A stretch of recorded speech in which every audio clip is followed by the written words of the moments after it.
What we recommend that most folks do, if you think there's something going on in the toilet tank, get a little bit of food coloring and just put a few drops in the tank to turn the water in the tank, whatever color you've got, and then leave that toilet alone. Don't touch it, don't flush it, leave it alone for at least an hour.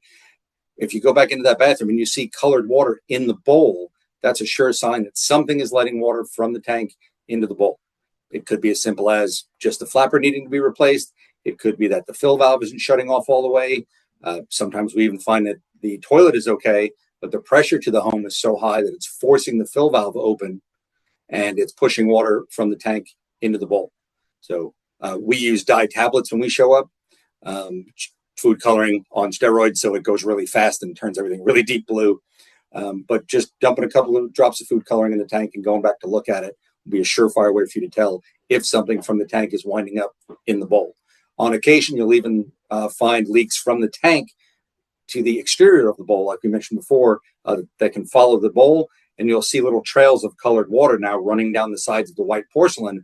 That's a surefire indication that the water in your tank is getting outside of the bowl.